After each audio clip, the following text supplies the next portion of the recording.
2030 నాటికి దేశ aero engine రాజధానిగా తెలంగాణ ఆవిర్భవించబోతా ఉంది.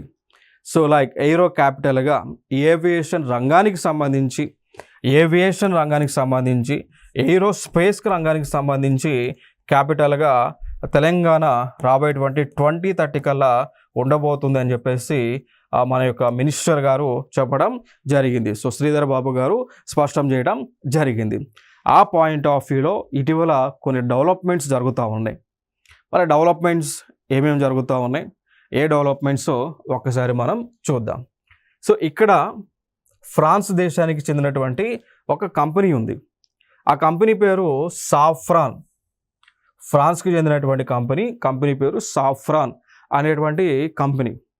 సో ఈ కంపెనీ ఏం చేస్తుంది అంటే ఎయిర్ క్రాఫ్ట్ ఇంజన్లను విమానాలు ఉపయోగించేటువంటి ఆ ఇంజన్స్ ఏవైతే ఉన్నాయో ఆ ఇంజన్స్ని ఉత్పత్తి చేసేటువంటి సెంటర్ కంపెనీ అనమాట. సో దానికి సంబంధించి ఆ కంపెనీకి సంబంధించినటువంటి రీజనల్ ప్లాంట్ని ఇక్కడ ఇనాగ్రేషన్ చేయడం జరిగింది. సో ఇది న్యూస్లో ఉన్నటువంటి అంశంగా మనం చెప్పవచ్చండి.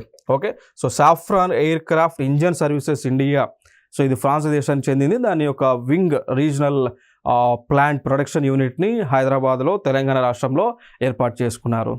ఇది ఒక డెవలప్మెంటల్ ఇన్ఫర్మేషన్గా మనం చెప్పుకోవచ్చు. ఇంకొక అంశం ఏంటి ఇక్కడ, సో లైక్ ఏవియేషన్ రంగానికి సంబంధించినటువంటి ఎటువంటి డెవలప్మెంట్స్ అయినా, ప్రొడక్షన్ అయినా, మ్యానుఫ్యాక్చరింగ్ అయినా తెలంగాణ రాష్ట్రంలో హైదరాబాద్లో ఫ్యూచర్ సిటీలో లేదా చుట్టుపక్కల ఉండాలనేటువంటి ఉద్దేశంతోనే తెలంగాణ ప్రభుత్వము తెలంగాణ ఏవియేషన్ పాలసీతో ముందుకు రావడం జరిగింది.